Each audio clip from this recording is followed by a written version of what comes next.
Hey guys, thanks for watching. Thanks for listening. This is your host Thomas Tyree from On the Hot Podcast. Today, I have some bonus content for you guys. The bonus content we'll be covering today will be in the sport of boxing.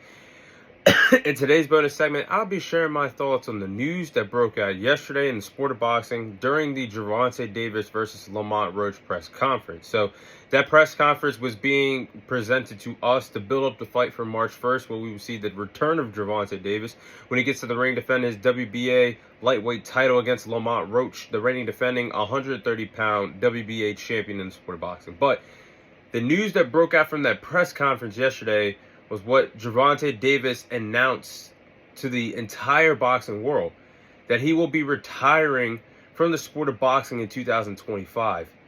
So I'll be sharing my thoughts on the press conference and that news that Gervonta Davis broke out yesterday to us. Now, I will say this. I hope Gervonta Davis finds what he's looking for outside of the boxing ring, because you could tell when he was actually expressing his emotions and talking about exiting the sport of boxing, it seemed like he's trying to find peace outside of the ring and having to take out his anger, frustration on somebody in a combat sports format. And he doesn't want to do that anymore. And if that's the case, I hope Gervonta Davis finds everything he's looking for. Everybody deserves happiness, and mental health is important for everybody around the world.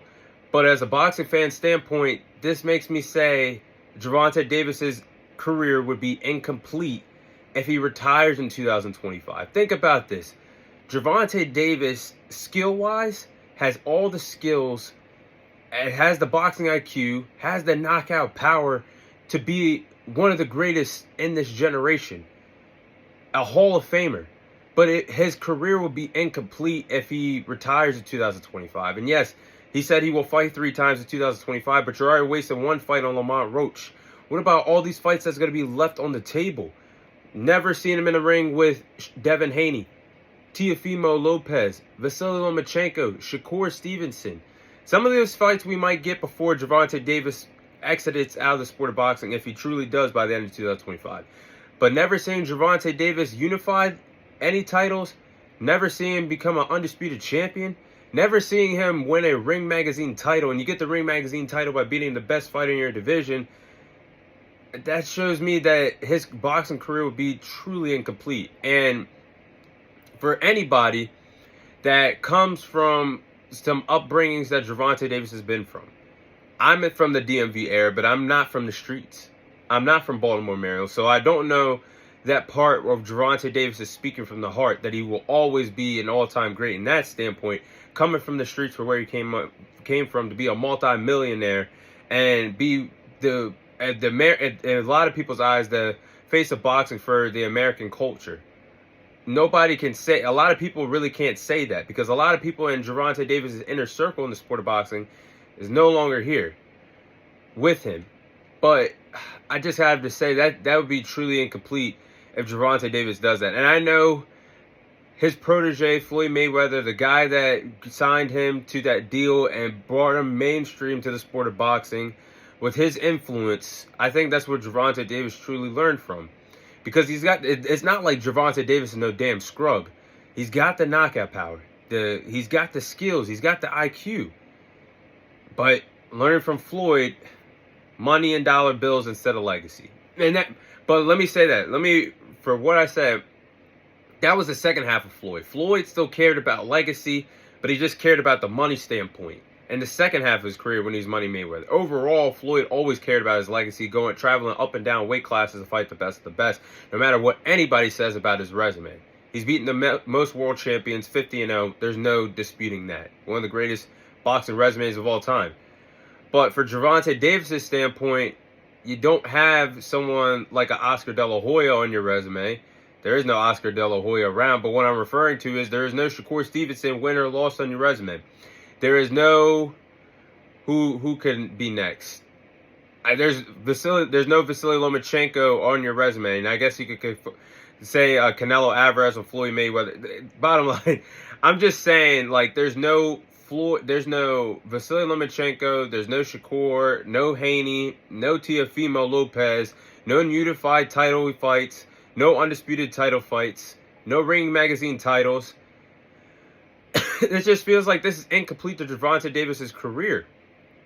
And yeah, he's a prize fighter. We know Gervonta Davis is a prize fighter. Me being a Gervonta Davis fan, I'm not one of those stained Gervonta Davis fans that will stick up for him tooth and nail. I will stick up for him, but when it comes to a legacy standpoint, that's where I put my foot down and say, wait a minute.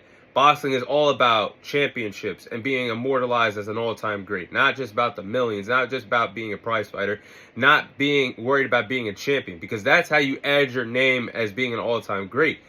And if Gervonta Davis walks away out of the sport of boxing without at least fighting two of those names that I just did by the end of 2025, not at least unifying the titles, or it's kind of too late for him to be undisputed, but I just got to say that would just feel like a real incomplete boxing career. And could go down as one of the biggest what-ifs in boxing history if Gervonta Davis does walk away, because I feel like Gervonta Davis in his early 30s can take over the sport for another 5 to 8 years if he really wanted to.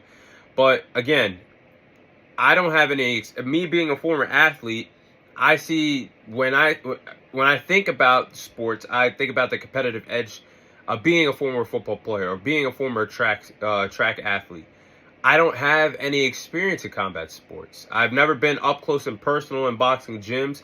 I've never seen boxers train. I've never seen the grit and determination that they go through to get in shape for camp or make weight. I don't know what that's like.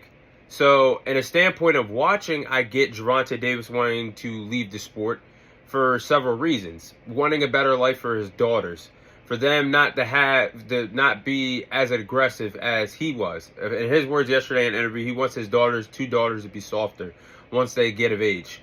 And he doesn't want to take his frustration out fighting somebody in the boxing ring, going through his traumas that he went through in the streets of Baltimore, and having to do that in the boxing ring. So I get it. And that's why I said, as a human being, I respect Gervonta Davis for opening up about that and wanting to exit the sport on his own terms. But as a boxing fan, as great as I know Gervonta Davis can be, that's the part of me that just gets upset because I know he has it all. Now, I will say before I close this off, about the press conference yesterday, I was very confused of what the hell was really going on. Does anybody even know what the hell is really going on with PBC?